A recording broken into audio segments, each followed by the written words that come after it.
Welcome everybody to the Coping with Holiday Stress. My name is Dr. Heather Toller and I'm a psychologist with our West Coast virtual team. And my name is Fernando Alessandri. I'm also a psychologist. I'm with the At Central virtual team. Thank you for watching our webinar today. Just a quick medical disclosure that this is not a replacement for therapy. We will talk about how to access therapy resources later in the presentation if that's of interest to you. So welcome. I think it goes without saying that 2020 has been a really different year for a lot of us. And hopefully we could try to think of ideas in this webinar that move from us just keeping it together and getting through the day-to-day to thriving and finding some joy during this time. Yeah, we're hoping to use this time to help you be brainstorming about ways to just find some success during this period. And we realize that people are coming from all sorts of directions. You might celebrate Christmas, you might celebrate other days, you may not celebrate any days. You might love the way these holidays are represented in public, or you might cringe with the way some of them are celebrated or represented by others. You might look forward and have opportunities for social gatherings, or you might frankly be lacking significant others right now, or there might be barriers to getting together with people as you typically would. Other times you may just prefer solitude. Like, these tips are meant to really capture kind of all situations. Absolutely.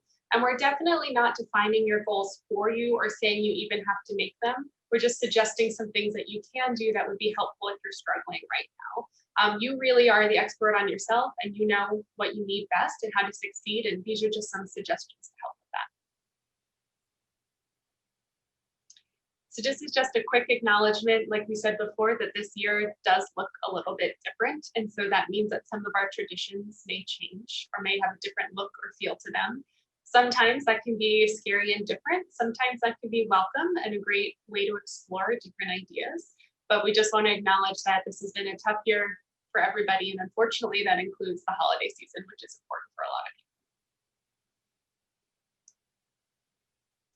So we want to get into some things that are practical pieces of advice. So one concept that's used in dialectical behavioral therapy, acceptance and commitment therapy, and other psychological treatments is a concept of riding the wave. So essentially, it's an analogy that emotions, what we feel, can be related to the ocean. So if you think about the ocean, sometimes the waves and the way the ocean looks can change from day to day. It can be kind of calm and sunny. Sometimes it can be a bit more turbulent, but it changes. And that goes along with our emotions as well, that sometimes we feel calm and serene. Sometimes you might feel pulled in a direction or one. But some key things to think about is what happens when we usually fight the ocean or try to go into a wave that's a little bit too big. We can get jostled, we can get pulled under the riptide. And same with emotions, that we don't want to ignore the emotions that are coming up. We don't want to fight them too much, even though they can sometimes be terrifying or look a little bit different.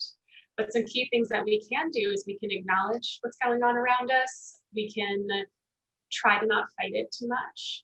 If we're in a good space that feels like a good wave to quote unquote ride, we can make a conscious effort to do that and have a little bit more control. And we can always think that waves, however scary or terrifying, big or small, eventually do end and they crash back into the ocean. They become calm and kind of come up on the surf, and everything kind of passes and everything kind of goes through. And so this is just a nice analogy to think about when emotions do arise, that we have a little bit of choice about how we work with our emotions, how we acknowledge them, and how we move forward. And again, they can seem permanent in the moment.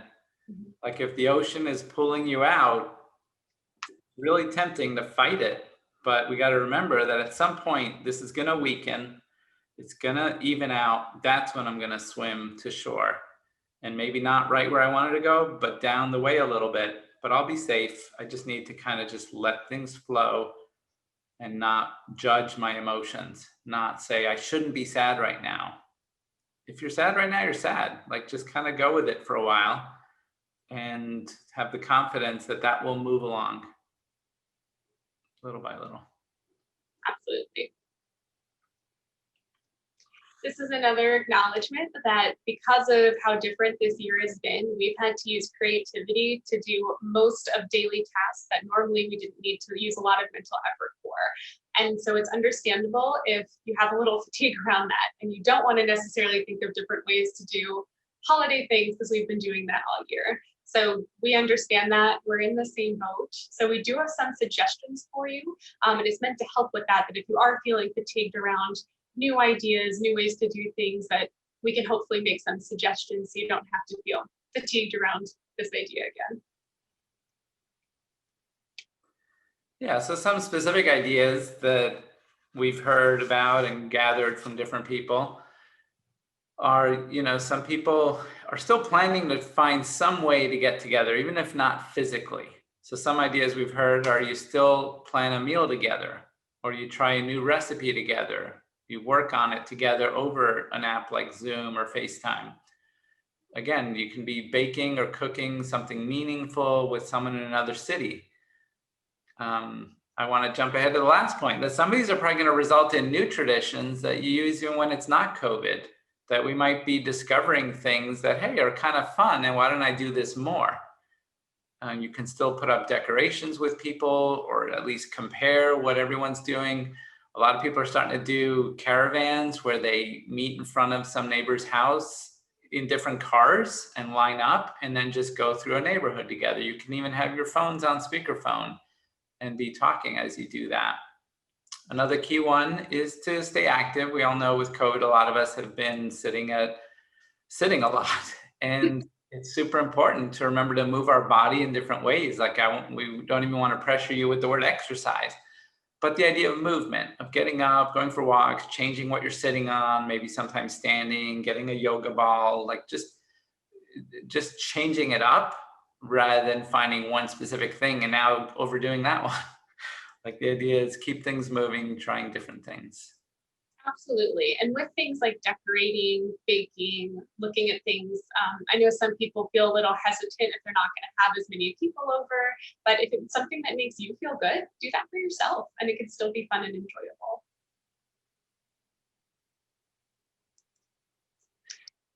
We also realize that this time of year comes with some stressors, and we wanted to acknowledge and talk about that a little bit too.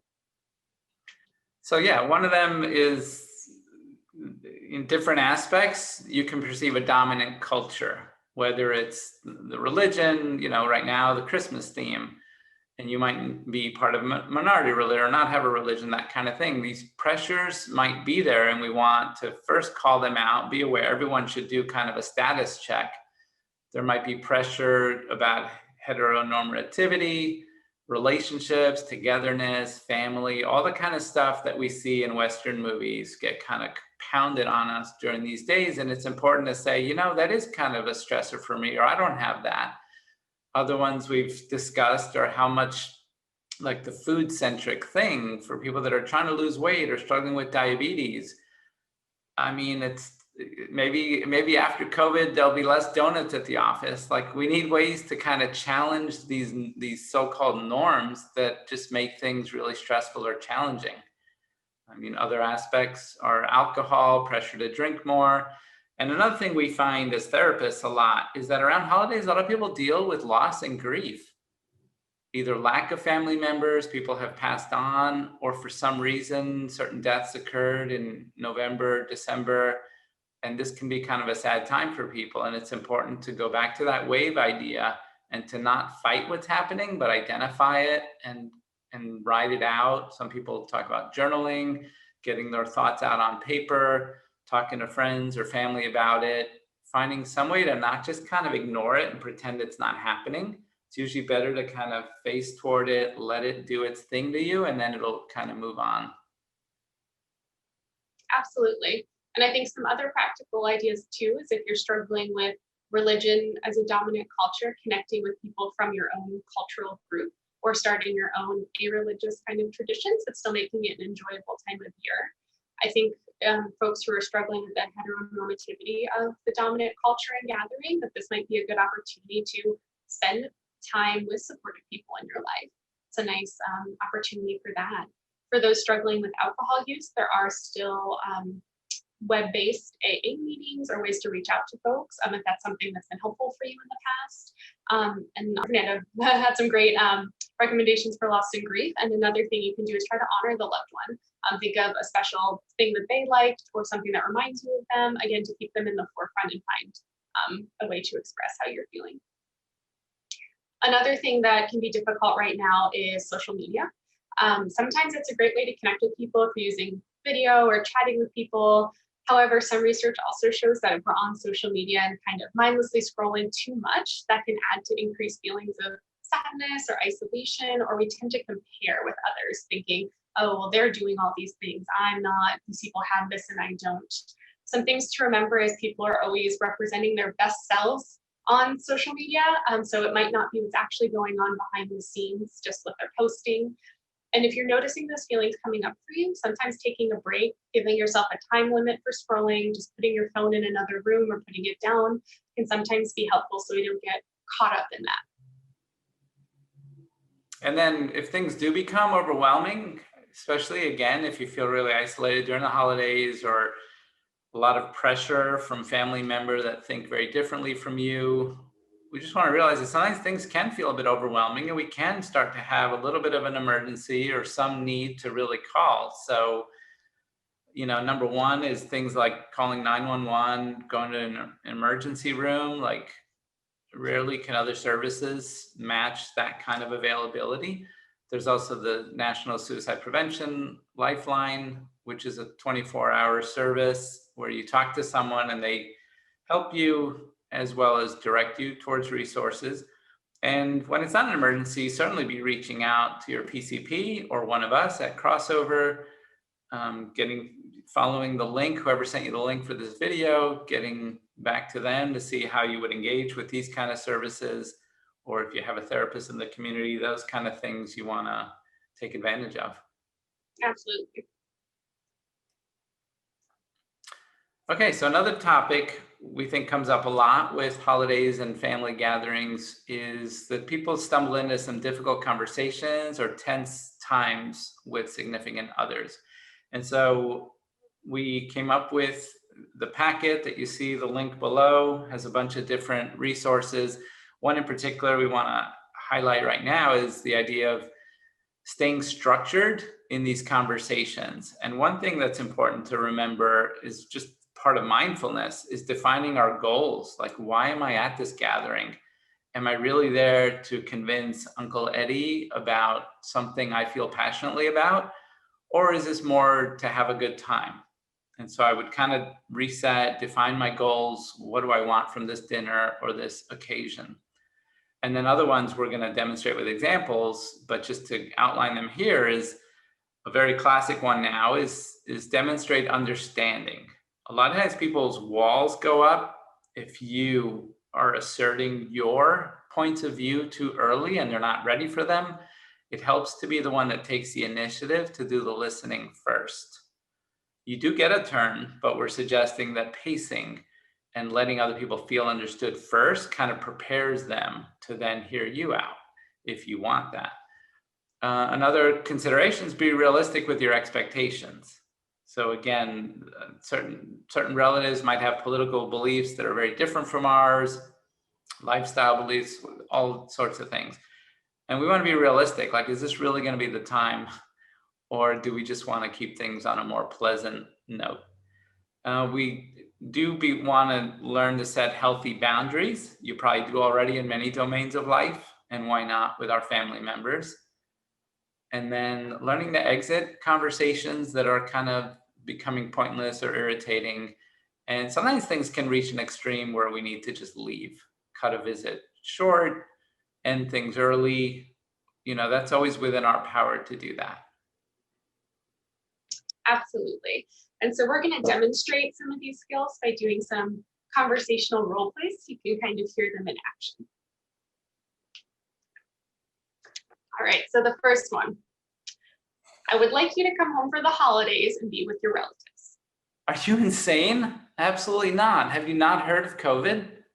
You don't have to be so mean about it. I just miss you. It's been a hard year and it would be really nice for everyone to get together, and I don't need you ruining this for me. I'm just not coming. Fine, don't. Okay, so that was a what not to do. That did not go very well. We didn't use any of these skills. Yes, just to be clear about that. All right, so now we're going to do another take where we're starting to implement these. I would like you to come home for the holidays and be with all your relatives. Oh, Mom, I see how eager you are to get us all together, and I appreciate the thought, and I do think that would be awesome. However, this year I'm feeling a little bit uncomfortable with that. But it's Christmas, come on. Mom, I know it's difficult. I just don't feel comfortable seeing people in person this year. How about if we do a Zoom dinner and we can all still eat together? I guess, but it won't be the same. And I'm not saying that other family can't get together. I just don't feel comfortable personally with the numbers that are going up. You know, everyone can do what feels right to them. I just am deciding for myself that I won't be joining in person. Come on, other people won't come if you're not there. I feel like it won't be the same without everybody.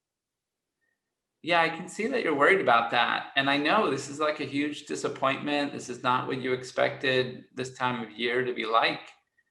But at some point, we got to each be our own adults and make decisions, like each person make up their own mind. And, you know, one thing I know you love doing is decorating. How's that going?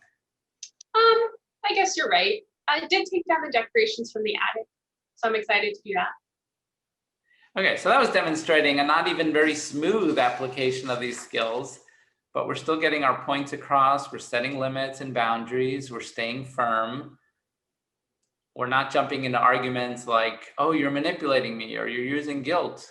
We're just calmly expressing ourselves from our own point of view that makes me uncomfortable. So this is a choice I'm making, but I get that that's disappointing. I don't want to disappoint you. Like, we want to kind of catch people with empathy. Sometimes I call it the egg toss. Like, you got to catch an egg like this. You don't do that. So you got to like cradle the other person, understand their emotions and stuff while still asserting your own. Exactly. And exiting the conversation can look harsh if that's what it needs to be, but it could be also a simple change of subject or redirect, as we demonstrated here. And that's still exiting the conversation. And there's something also to throw in there, if you are familiar at all with dialectical behavior therapy, they talk about the broken record technique, which is that sometimes people will change the subject. They'll say, but what about this? Or didn't you violate that? Like, now you're being a hypocrite. And the broken record idea is just keep coming back to your point. And we can do it politely and say, you know, that sounds important. That sounds like we should discuss that. But right now we're talking, can we just stay focused on this? You're asking me to come and I'm trying really nice in my effort to decline. I'm going to decline. And I don't mean to be mean about it. I'm just telling you what I'm comfortable doing this year. So that's called broken record. Like you keep bringing it back, even if people try to take it to other places. Absolutely. So we've got one more example for you, so you could see it in another way too. Hey, super exciting news. I am sending Joey to boarding school next year. Are you serious? Yeah, why would I joke about that? So here I can take a little pause and remind myself of the skills that I can use rather than reacting like I did before. So that's an interesting choice. I'm wondering what factored into your decision around this. Well, I just think it seems like a great learning opportunity. It's a great school, and Joey will really learn to be independent. So you're hoping for increased educational opportunities and some increased independence for Joey, is that right? Yeah, honestly, I feel like he's not getting that from the local schools. I hear you. I guess I'm just worried about you sending your kid away. Yeah, when you phrase it that way, it sounds harsh, but we don't see it as sending him away. Some of our thinking has also been that we don't like how in this country, college is the first time someone lives away from home. Like, you turn 18, so you're officially an adult, and now, surprise, you got to do all these adult things. So we're really thinking about this transition period where there would still be adult supervision. while developing independence. Will you make sure you see him throughout the year? As his aunt, I would miss him too. Oh yeah, we're scheduling certain visits where he'll come our way and we'll be going his way. He'll definitely be in town if you want to see him. Well, that's good. I guess I was worried I wouldn't get to, but I'm glad I'll still get to see him. Great. So that's one where we're trying to, again, demonstrate listening first, even repeating back the other person's position to make sure you got it right, rather than people arguing about, I never said that, or I didn't mean that, like just trying to remove some of that nonsense by the courtesy of repeating back, is this what you're saying? Pacing, then giving your own comments following that. But anyway, that gets more into like other relationship techniques and therapies that you can bring up with a therapist. We wanted to say, for that example, we kept it pretty G-rated or whatever. We understand that in our families, things can get a lot more heated, a lot more political, or involving just the things going on in our society. And yet we're not naive to that. We're saying still use these techniques for that. Absolutely. And I think this was a good example of, you might have an initial emotional reaction to say, wait, what are you doing? But you can always remind yourself of these and use them in the conversation to make it go a little bit more smoothly.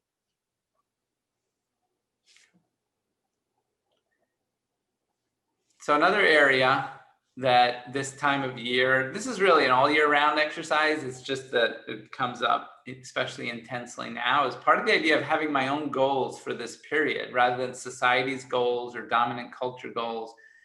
Each of us should kind of set up our own values so that we know when we're hitting the mark or not, and not get stuck in kind of black and white thinking, all or nothing, success, failure, but rather, hey, I'm a little closer, or I'm a little farther from where I want to be.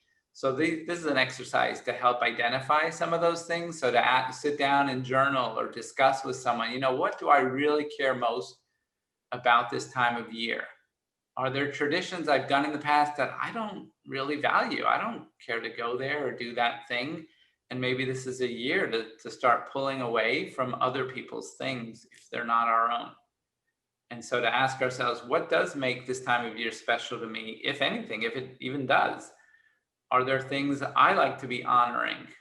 Do the actions I take actually accomplish that for me, or do I need to change things up a little bit?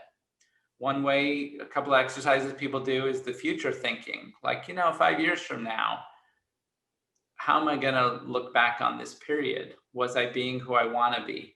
Are there things or people I want to honor more in my life? Can I start doing some of that now? And the 5-year thing isn't meant to build regret and say, oh, I'm so far. It's the idea that starting today, I get 5 years to work on something. So it isn't about regret. It's about what positive actions can I take that I'm going to be good with later. So again, we're just suggesting opportunities for reflection, creating and navigating your traditions in ways that make sense to you. And sometimes exploring where, sometimes it takes looking back and seeing where that came from.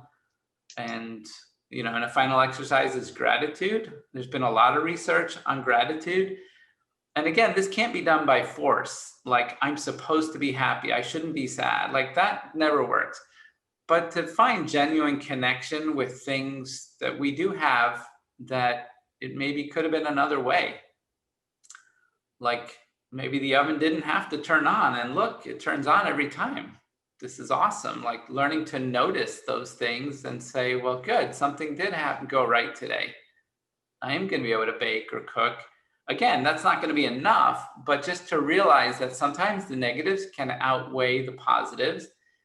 And sometimes it can be helpful to just observe more and recognize positives in our lives that we might take for granted a lot. Very well said. Absolutely.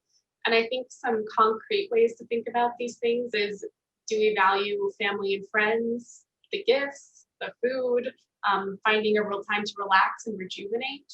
And that can be something we can do this year, especially if we're not traveling or going through some of that holiday stress. A lot of people give it a pause to think about why their traditions are traditions. Where did those come from? Maybe you like nature. Maybe you want to explore charity and service, self-improvement, spirituality. All of those and more are great examples. There's also another worksheet below about this more specifically, if you'd like to take a look at that too. But this can be kind of anything. The nice part is that there's no real limit. It's just what you consider valuable and what you want your life to look like.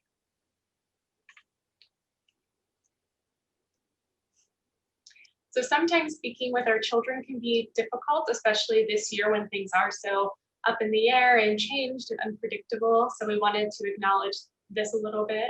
So I think sometimes parents really want to protect their children, which comes from a really great and loving instinct. So sometimes talking to them can be difficult. However, I think it's important to acknowledge that kids know this year is different. They've seen and worn the mask too. They know that they're not seeing as many people as they normally would. Maybe vacations have been canceled or look different. So they're also aware that things are different, even if they can't verbalize it yet. So including them in the conversation can be really helpful and give them some nice boundaries around that. So we can also include them in the holiday planning. You can say, kids, what should we do since we can't go to grandma's or can't do X, Y, or Z? What are some ideas? And, if they're really little, maybe giving them some options. Do you like to do A, B, or C? And letting them pick and come up with some new things to do.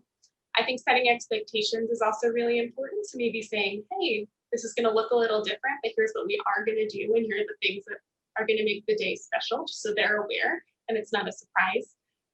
We can also explore the values that we talked about on the previous slide with them. If it's something that can include them, that can definitely be a family activity for sure.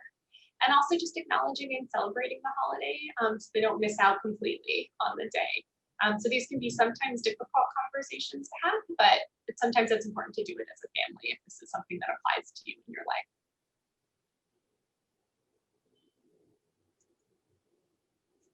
And also we want to build community and share your ideas. So if you've got some, creative social ideas or self-care ideas, definitely share those with your family. And we love to see what people are coming up with and hear about them. And I'm sure your community does too. So Fernando and I want to thank you so much for attending our webinar. We hope you found it helpful. Yep, we hope you found this helpful to hear us talking about it, and we really hope you'll dig into the PDFs that we created. Yeah, they just have a lot more suggestions. We didn't go into them all, and we hope you'll browse through them. And again, we hope that you are taking advantage of resources you have access to, whether it's things like those PDFs or reaching out to therapists or providers of various sorts to get your needs met. Absolutely. We hope you have a happy new year and see you soon.